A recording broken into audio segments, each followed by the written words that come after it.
I remember the day like it was yesterday, the day my business launched. Months of preparation, sleepless nights, and relentless planning all converged into that single moment. I had envisioned a flawless execution, a strong market entry, and a wave of excitement that would propel my idea into success. But reality had other plans. From the first hour, things started going wrong. Technical glitches on the website, payment gateways failing, delayed deliveries, and miscommunications with suppliers created a domino effect of errors. Emails flooded in from frustrated customers, social media erupted with complaints, and what was supposed to be a moment of triumph turned into a spectacle of failure. I watched in disbelief as hours turned into days, and every effort to rectify the situation seemed to amplify the problem. It wasn't just a business failing, it was a public spectacle of mistakes, each one magnified in the eyes of an online audience. The humiliation was overwhelming. I felt like the ground had opened beneath me, and every step forward dragged me deeper into chaos. Yet, amidst the turmoil, something unexpected began to emerge. In the comments, posts, and emails, people weren't just criticizing, they were connecting. They shared their own stories of failure, struggles, and disappointment.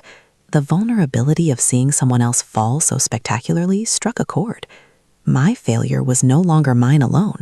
It had become a mirror reflecting the insecurities, fears, and setbacks of thousands. It started small: a tweet from a frustrated entrepreneur, a Facebook post from a recent graduate, an Instagram story from someone who had just lost a job, all expressing how they could relate to the chaos unfolding in my business. Within days, these individual voices formed a web of shared experience, a collective acknowledgement of failure, struggle, and the raw vulnerability that everyone secretly fears to expose. I realized something profound. While my launch had been a disaster, it had sparked conversation, reflection, and community. People weren't just sympathizing, they were empathizing, connecting, and seeking ways to transform their own setbacks into growth. And that realization shifted my perspective entirely. Failure was no longer the end, it was the spark. As the days passed, the movement began to take shape organically. People started organizing meetups, virtual forums, and discussion panels around the central theme: how to embrace failure, learn from it, and channel it into action. I became an unwitting figurehead, not because I had succeeded, but because I had demonstrated the courage to fail publicly and transparently. Local media picked up the story. Headlines didn't focus on my failed launch alone. They highlighted the larger phenomenon emerging from it, a grassroots movement emphasizing resilience, learning from mistakes, and mutual support. Suddenly, my personal disaster had national relevance. The narrative shifted from a flop to a revolution of ideas, one that resonated with students, professionals, and entrepreneurs alike. I began documenting the growth of the movement. People were not just talking, they were acting. Workshops were being organized, mentorship networks formed, and online campaigns initiated to share stories of failure and recovery. What started as my business failure had become a blueprint for collective action and empowerment. I also discovered a critical insight: transparency, authenticity, and vulnerability are more powerful than polished success stories. People connected with the human experience, not the facade of perfection. By sharing the raw details of my launch, the mistakes, the oversight, the panic, I unintentionally modeled courage and authenticity. That modeling became a catalyst for others to step forward, share their own setbacks, and engage in the movement. Social media amplified the effect. Hashtags like "fail forward," "from flop to force," and "lessons in failure" began trending, and stories poured in from across the nation. Every shared story reinforced the movement, demonstrating that failure is universal, yet when addressed collectively, it becomes a source of strength, learning, and action. The movement also attracted attention from educators, motivational speakers, and even policy influencers. Workshops were organized in schools and universities, emphasizing emotional resilience, entrepreneurial skills, and the importance of failing as part of growth. What had started as a personal catastrophe evolved into a structured, impactful movement that was shaping national discourse on failure, success, and collective learning. Yet, amidst the triumph, there were challenges. Skeptics emerged, people who mocked the idea, claiming it glorified failure, or that my influence was accidental and fleeting. I faced criticism not only for my original business mistakes, but also for the way I handled public attention. Every step required careful thought, ensuring that the movement remained authentic and constructive, rather than performative or sensationalized. By the end of the first month, the movement had reached a scale I could never have imagined. Thousands were actively participating, sharing experiences, attending workshops, and creating support networks. The narrative had completely transformed, from a single individual's failed launch to a nationwide movement fostering resilience, empathy, and collaborative growth. And yet, I knew this was just the beginning. Maintaining momentum, ensuring impact, and scaling the movement responsibly would be the next challenge. The fire had been lit, but keeping it alive, guided, and meaningful required strategy, dedication, and vision. The first month of the movement had already set the nation talking, but what followed was both exhilarating and daunting. The sheer speed at which the story spread, from local forums to national media coverage, was unprecedented. From small towns to metropolitan cities, people were connecting with the idea of turning failure into a collective force for good. It was no longer just about my failed business launch. It had evolved into a dialogue that challenged cultural stigmas around failure, vulnerability, and resilience. I remember receiving my first large-scale invitation to speak at a national conference dedicated to entrepreneurship and social impact. I was nervous, aware that my credibility as a speaker rested not on traditional success, but on the authenticity of my struggle. For weeks, I rehearsed every line, refined every anecdote, and carefully framed the lessons learned from my failure. When the day finally arrived, I stepped onto the stage. Thousands of eyes fixed on me, cameras rolling, and social media live streams amplifying every word. I opened with a simple truth. Failure is not the opposite of success. It is a stepping stone, a mirror, and sometimes a spark. The audience leaned in. I shared the chaotic details of my business launch, the technical failures, the mismanaged logistics, the public backlash. I didn't sugarcoat a single moment. Instead, I emphasized the lessons, the emotions, and the unexpected outcomes that emerged from embracing vulnerability. After my speech, the response was overwhelming. Thousands of messages flooded in from people across the country, sharing their own stories, their personal failures, and the courage it took to keep moving forward. The comments weren't just supportive, they were actionable. People were forming local groups, online communities, and discussion forums inspired by the idea that setbacks could catalyze social change. Within days, the movement gained a new identity. Social media accounts, hashtags, and collaborative online platforms started to emerge organically. The most powerful aspect was that it was decentralized. There was no single authority dictating the rules or the message. It was collective, organic, and authentic. Each participant became a co-creator, sharing content, hosting events, and fostering networks that emphasized resilience, learning, and community support. But with growth came complexity. Managing the narrative, ensuring authenticity, and dealing with unexpected criticism became daily challenges. Skeptics emerged, questioning whether a failed business should be celebrated or if I had intentionally used my failure as a marketing stunt. Media outlets ran opinion pieces, dissecting my launch in painstaking detail, sometimes praising the social impact, other times ridiculing the spectacle.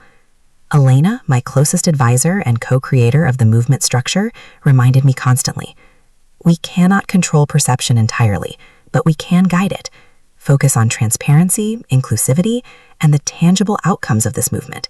Let authenticity speak louder than sensationalism." Her words were critical. We developed a content strategy that emphasized storytelling over marketing. Stories of real people overcoming setbacks, learning from mistakes, and taking collective action became the backbone of the movement. One of the pivotal moments came when a university in the capital invited me to collaborate on a student-led initiative.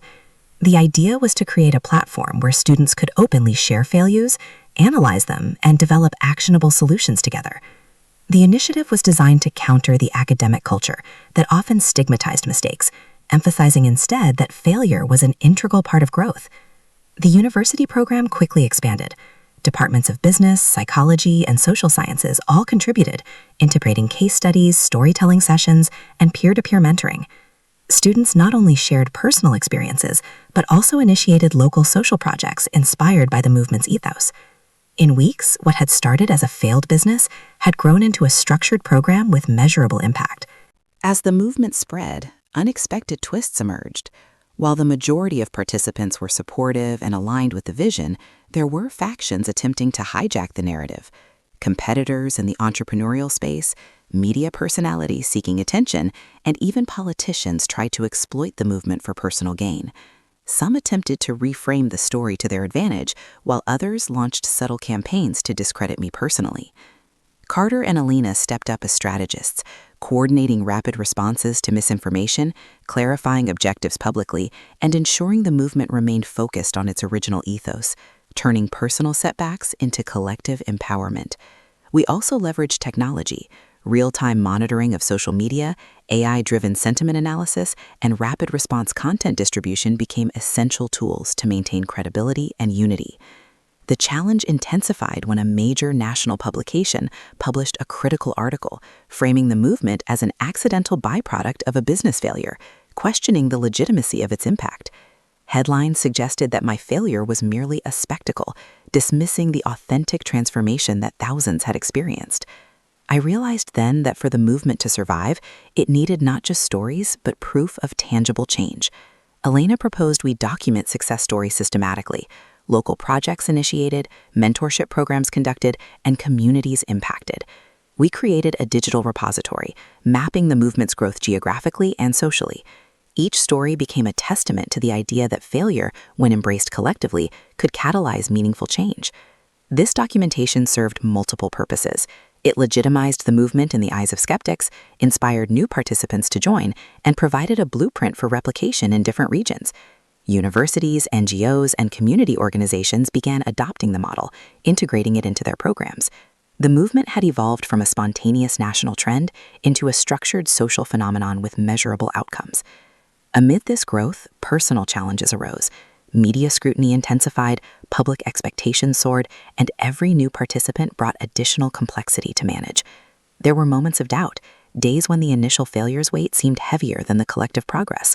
But I reminded myself constantly, the movement was bigger than one individual, and the energy of thousands united by shared vulnerability was unstoppable. Unexpected alliances also formed. Social activists, mental health professionals, and educators reached out to contribute expertise, guidance, and platforms. Their involvement added credibility and expanded the movement's scope beyond entrepreneurship, touching on emotional resilience, mental health, and community empowerment. The real breakthrough came when a nationwide event was organized, a conference that brought together participants, mentors, activists, and media representatives. Workshops, panel discussions, and storytelling sessions transformed the venue into a hub of dialogue and action. The energy was palpable, the momentum unstoppable. For the first time, I saw clearly how a single public failure had ignited a movement capable of reshaping societal attitudes toward mistakes, learning, and collective action. Yet amid this success, challenges persisted. Coordinating growth, ensuring authenticity, and fending off attempts to exploit or misrepresent the movement became a continuous responsibility. But every obstacle reinforced the lessons that had emerged from the original failure. Resilience, strategy, transparency, and authentic engagement were the true drivers of impact. By the end of Part 2, the movement had not only expanded geographically, but had also diversified in focus. From personal failure to societal empowerment, from storytelling to structured programs, it had evolved into a phenomenon no one, including myself, had anticipated. What had begun as a personal catastrophe was now shaping national dialogue, inspiring thousands, and proving that failure, when harnessed with courage and authenticity, could create a revolution. As the movement entered its third month, the scale and scope of its impact became staggering. From small gatherings in living rooms to nationwide workshops and conferences, what had started as a personal failure had blossomed into a phenomenon touching every corner of the country. People from all walks of life, students, entrepreneurs, artists, activists, were connecting with the idea that failure could be transformed into meaningful action. But expansion brought challenges. Growth was no longer linear. It was chaotic, unpredictable, and often volatile. With thousands of new participants joining every week, maintaining the core ethos of authenticity, transparency, and constructive action became increasingly difficult. Miscommunication, misrepresentation, and competing agendas emerged as constant threats. I remember one particularly tense morning when a regional chapter of the movement sent a message. They were organizing a public event without consulting the central coordination team.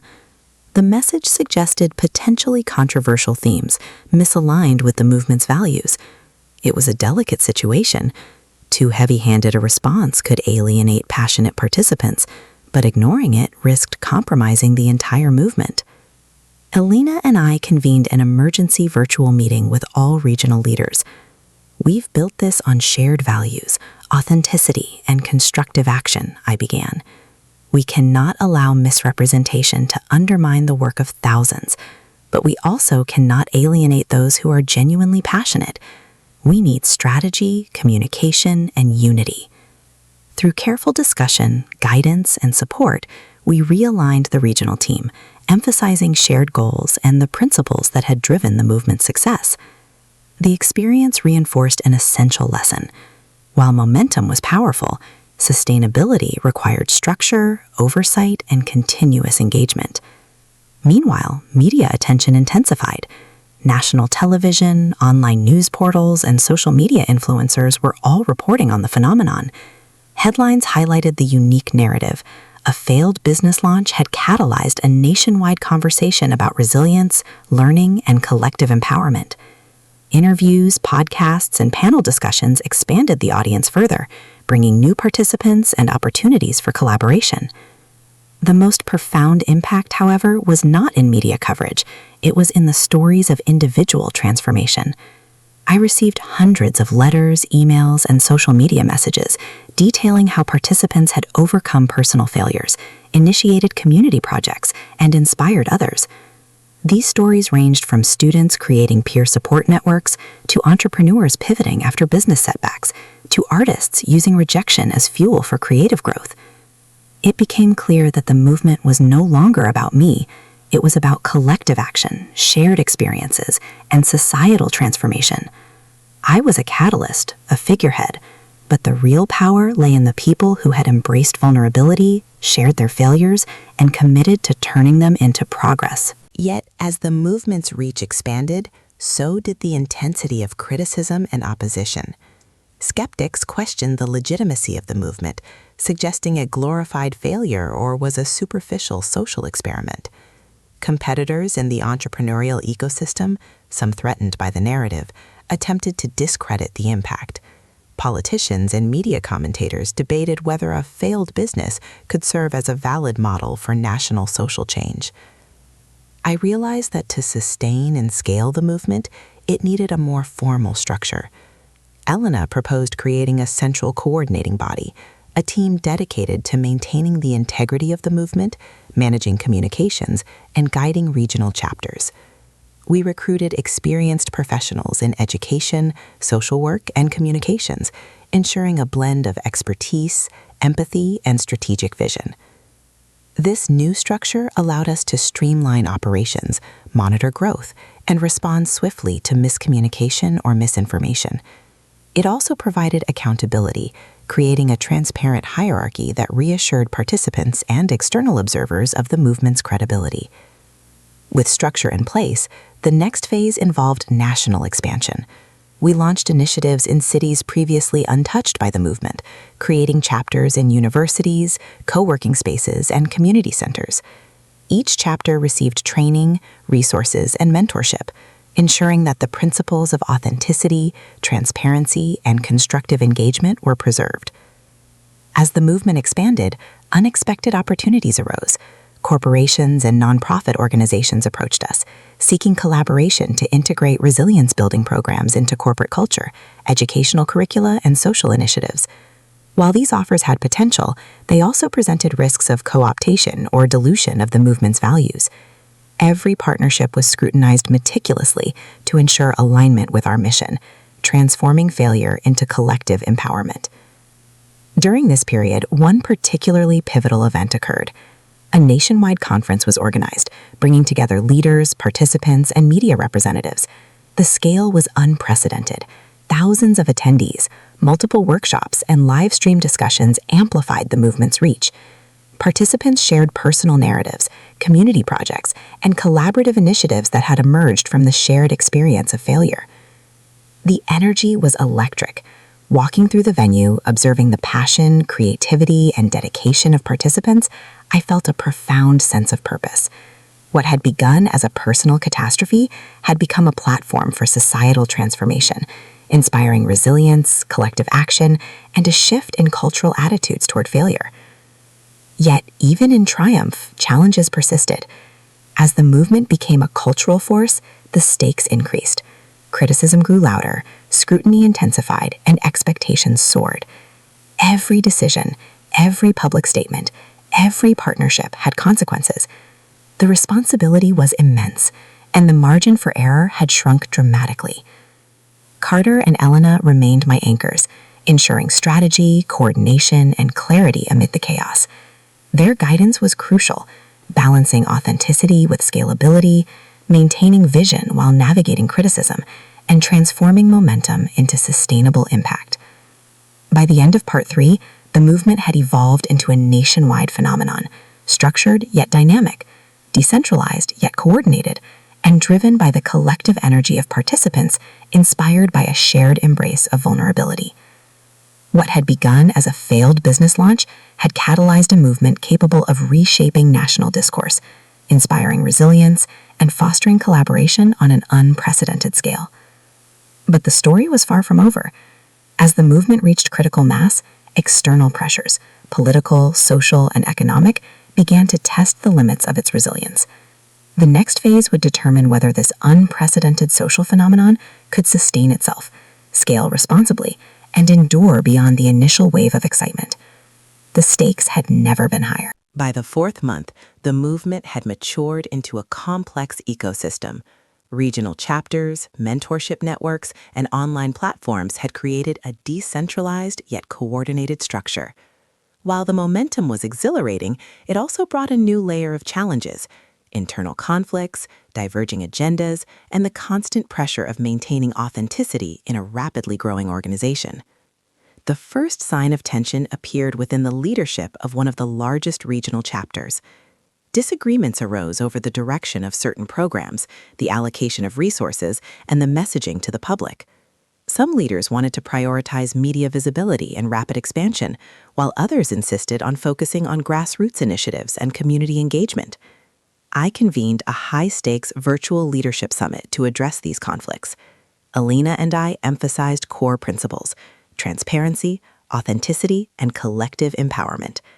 The strength of this movement lies in its foundation of shared values, I reminded the group. No expansion, no media spotlight, no partnership is worth compromising the integrity we've built together. The summit was tense. Voices rose, opinions clashed, and frustration flared. Yet, through careful mediation, structured dialogue, and reaffirmation of shared purpose, we navigated the storm. Compromise was reached, ensuring that both visibility and grassroots engagement could coexist without diluting the movement's essence. Simultaneously, external scrutiny intensified. Media outlets that had once praised the movement began probing for controversy, seeking to uncover inconsistencies or failures in leadership. Critics questioned whether a movement born from a personal failure could sustain its relevance at a national scale. Headlines implied that cracks were forming behind the scenes, fueling public doubt. Elena and I responded by doubling down on transparency. We shared internal processes, published leadership decisions, and invited journalists to observe programs firsthand. The strategy worked. Authenticity, openness, and accountability strengthened credibility rather than diminishing it. People saw not a flawless organization, but a real, evolving movement committed to principles over perfection. Meanwhile, the movement's core mission continued to evolve. Workshops and mentorship programs expanded into education and career development, incorporating lessons from psychology, entrepreneurship, and social activism. Participants learned not just to embrace failure, but to leverage it strategically for personal growth and collective impact. One particularly memorable initiative was a nationwide student challenge called Fail Forward Projects. students were encouraged to identify areas of personal or community setbacks, design solutions, and implement them with guidance from mentors. The results were extraordinary. Community gardens, peer-to-peer mental health programs, local entrepreneurship incubators, and environmental projects, all emerging from lessons learned through failure. Yet, even as these programs flourished, logistical and operational challenges grew. Managing thousands of participants across multiple regions required advanced coordination, real-time communication, and rapid conflict resolution. Technology became both a solution and a challenge. Digital platforms facilitated connection, but also magnified errors, misunderstandings, and the occasional sabotage attempt from critics seeking to disrupt momentum. Carter spearheaded a technological response. Secure communication channels, data tracking systems, and AI-assisted monitoring were implemented to maintain clarity, ensure accountability, and anticipate potential risks. His work allowed us to scale efficiently while preserving the movement's human-centered approach. The next test came unexpectedly. A coalition of critics, rival organizations, and opportunistic media figures began coordinating an effort to publicly challenge the movement. They framed it as a fleeting trend, criticized leadership decisions, and amplified minor missteps as evidence of systemic failure. For the first time, the movement faced coordinated opposition with a clear agenda to discredit the work, sow doubt, and weaken public support. Elena and I realized immediate action was necessary. We organized a rapid response team, blending communication experts, legal advisors, and community representatives. Every accusation was addressed factually, every narrative corrected publicly, and every opportunity to demonstrate impact amplified. Social media campaigns highlighted real stories of change, showing tangible outcomes that could not be ignored or dismissed. Amid the pressure, internal challenges resurfaced. Some participants questioned leadership decisions, feeling their voices were not fully represented. Others worried that rapid expansion might compromise the movement's grassroots ethos. Managing these concerns required delicate balance, reassurance without over-control, guidance without suppressing initiative. One particularly tense meeting involved regional chapter leaders who were on the verge of splitting. They threatened to form a separate initiative, believing the central leadership was prioritizing media visibility over local empowerment. I knew that losing even a single chapter could have cascading consequences for national perception and morale. I took a direct approach, inviting dissenting leaders to participate in decision-making and strategic planning. Your voices matter, I told them. The movement is not about one person or one idea. It's about collective action. If we work together, we grow stronger. If we fracture, we risk losing the very community we've built. Through candid discussion, transparency, and a renewed emphasis on shared goals, unity was restored. The experience reinforced an essential truth. Leadership in a social movement is not about control, but about facilitation, trust, and shared purpose. At the same time, the movement continued to scale and impact. National initiatives now included corporate partnerships, educational programs, and community development projects. Workshops focused on leadership, mental health resilience, and entrepreneurship became staples in universities and community centers. Social media amplified participant voices, creating a feedback loop that encouraged new engagement and innovation. But the highest stakes challenge was yet to come. A prominent media outlet published an exposé suggesting that the movement had been manufactured for publicity and that my initial failure was being exploited for personal gain. The story threatened to undermine months of credibility and public trust. We responded decisively. Transparency became our strongest weapon.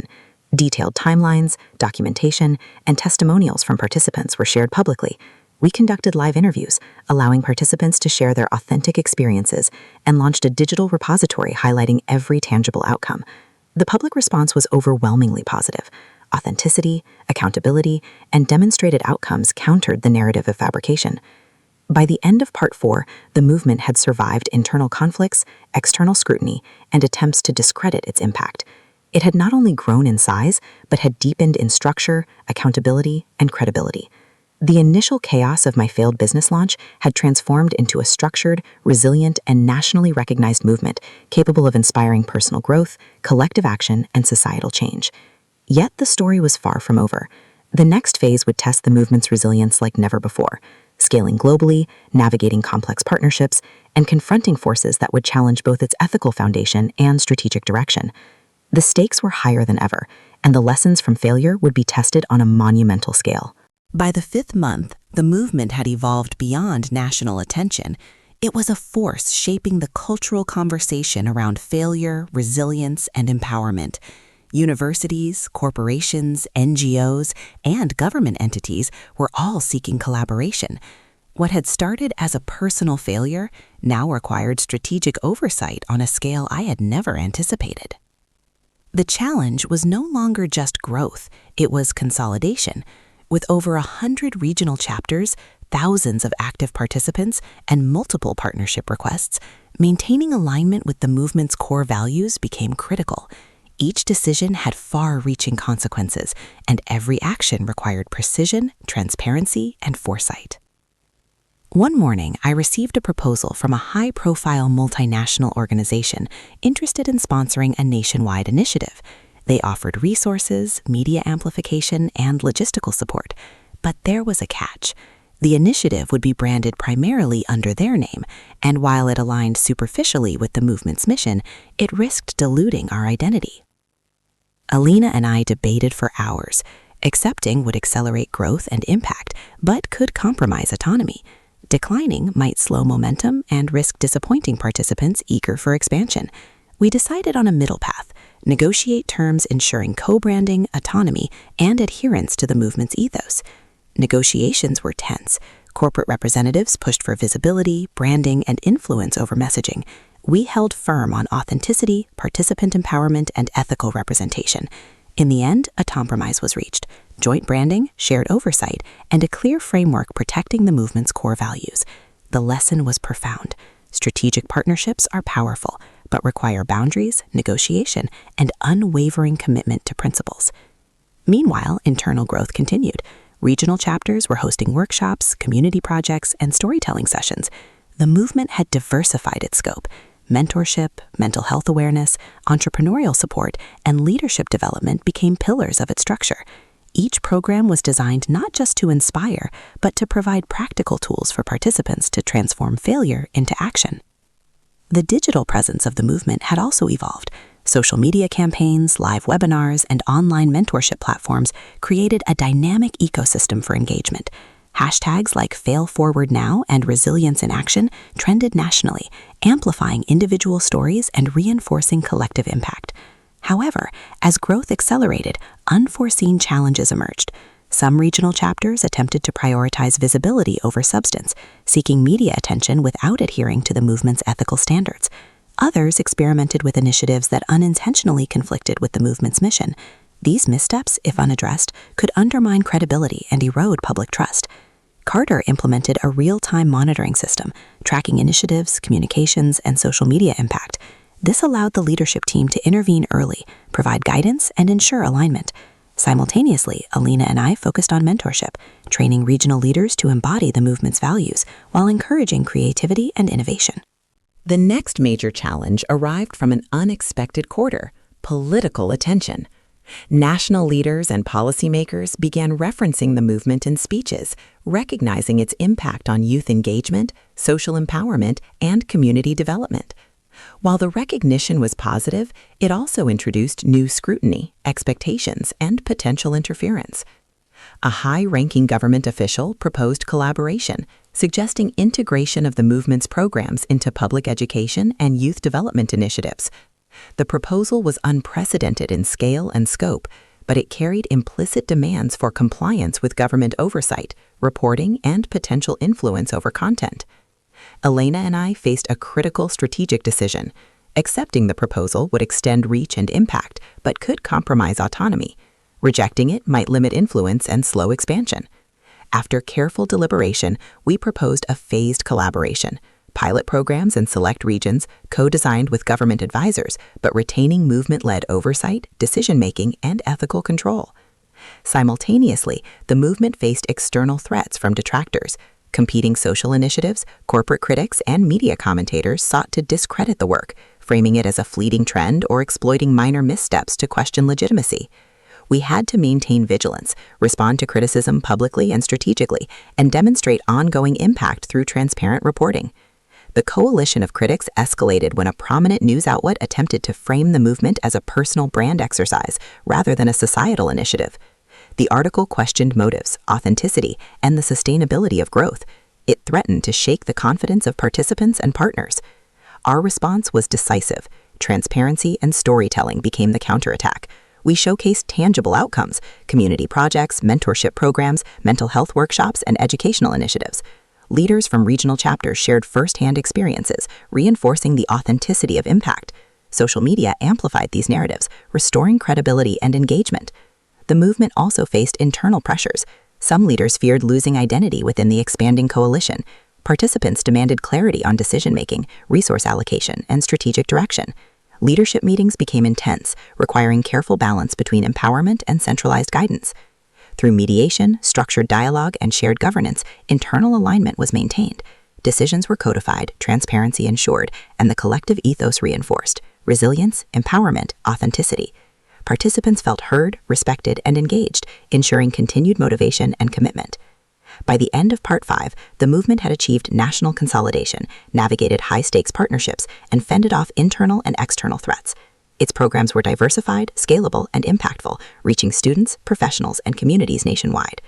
What had begun as a single business failure had transformed into a structured, resilient, and nationally recognized movement, capable of shaping social attitudes, empowering individuals, and demonstrating the transformative power of failure when harnessed collectively. Yet, the stakes were escalating. The next phase would test the movement's resilience on a global scale, introduce unforeseen challenges, and confront the ethical dilemmas of leadership, influence, and societal transformation. The movement had matured, but the ultimate test of sustainability, vision, and impact was still ahead. By the 6th month, the movement had matured into a national powerhouse, and the idea of global expansion was no longer theoretical, it was imminent. Invitations came from international organizations, NGOs, and universities across continents. The same story that had once begun as a local business failure now had the potential to inspire millions worldwide. The first step in global expansion required careful planning. Elena, Carter, and I devised a framework for replication: clearly defined principles, operational guidelines, mentorship protocols, and digital tools that could sustain integrity across borders. Every new chapter had to adhere to the movement's core ethos: authenticity, transparency, and empowerment. Without these safeguards, the movement risked dilution and misrepresentation. Our initial international outreach focused on English-speaking countries, where social media and entrepreneurial culture provided fertile ground: the UK, the US, Australia, and Canada. Through virtual conferences, collaborative webinars, and online mentorship programs, we shared the movement's philosophy, success stories, and actionable frameworks for replication. Interest exploded. Within weeks, hundreds of international participants joined online forums, creating discussion groups and local projects inspired by the original movement. People were not only consuming content, they were taking action, organizing community workshops, creating peer support networks, and documenting failures to transform them into collective learning. However, global expansion introduced unprecedented complexity. Legal frameworks, cultural differences, and regional expectations required nuanced understanding. In some countries, failure was stigmatized far more severely than in our domestic context, requiring additional sensitivity and localized messaging. Missteps could undermine credibility instantly.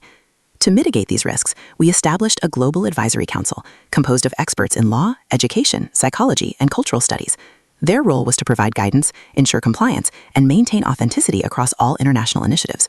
With their input, we developed culturally sensitive curricula, tailored mentorship programs, and protocols for ethical collaboration. Simultaneously, global media attention surged. International news outlets featured the movement as a pioneering example of resilience-driven social transformation. Headlines highlighted the improbable journey: a failed business launch evolving into a global movement, reshaping perceptions of failure, personal growth, and societal impact. Despite the excitement, new challenges emerged rapidly. International chapters occasionally diverged from the movement's mission, prioritizing visibility over substance or adopting approaches that contradicted core values. Elena and Carter managed constant oversight, training, and intervention to ensure alignment. The team learned quickly that global expansion demanded not only strategy, but relentless vigilance.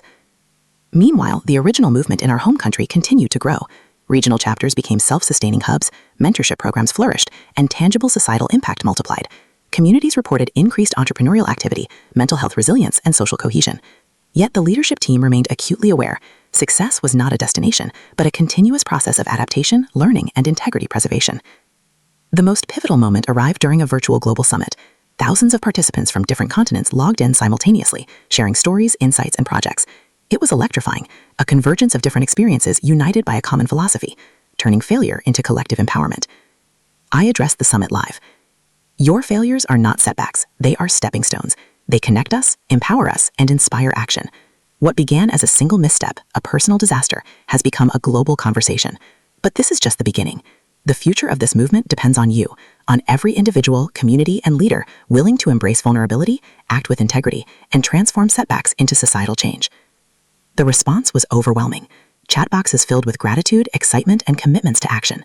Participants pledged to launch local initiatives, mentor peers, and document lessons learned. The movement was no longer my creation alone. It had become a living, breathing global ecosystem. Yet, even at this pinnacle, challenges tested the movement's resilience. International expansion brought scrutiny from governments, critics, and competing organizations. Some questioned whether a movement originating from a business failure could sustain legitimacy on a global scale. Others feared cultural misinterpretation, exploitation, or commercial co-optation. The team responded by reinforcing governance, transparency, and ethical oversight. We implemented international compliance standards, created multilingual educational materials, and trained leaders in conflict resolution, cultural sensitivity, and ethical decision-making. Every action was meticulously documented and shared with participants to maintain trust and accountability. Internal dynamics also presented new challenges. Leadership fatigue, decision-making bottlenecks, and occasional disagreements arose as the scope and stakes grew. Carter, Elena, and I had to navigate these dynamics carefully, ensuring collaboration without centralization, empowerment without loss of control, and innovation with ethical compromise. Meanwhile, the movement continued to achieve tangible results. Projects ranged from mentorship programs for at-risk youth to environmental initiatives, entrepreneurial incubators, and mental health campaigns. Each success story reinforced the philosophy that failure, when embraced collectively, could generate not just personal growth, but societal transformation. The most remarkable development, however, was the cultural shift. Media, educational institutions, and corporate partners increasingly framed failure as a learning opportunity rather than a stigma. Conversations about resilience, vulnerability, and growth permeated public discourse. What had once been a personal disaster was now shaping cultural attitudes globally. As the movement solidified internationally, we reflected on the improbable journey. A failed business launch, a moment of despair, embarrassment, and self-doubt, had ignited a movement that transcended borders, inspired thousands, and transformed societal narratives around failure and resilience. It was a testament to the power of authenticity, courage, and collective action. The final lesson crystallized clearly. Failure is never final. It is a catalyst, a teacher, and a bridge to something far greater than individual success. By embracing mistakes, sharing vulnerability, and fostering collective empowerment, one can ignite change that extends far beyond personal ambition. And so, the movement continues. From its humble, chaotic beginnings to global recognition, it remains grounded in a single principle, that every failure holds the potential to inspire, empower, and transform, not just individuals, but entire communities. What began as a personal catastrophe became a global testament to resilience, authenticity, and the extraordinary power of turning setbacks into social revolution.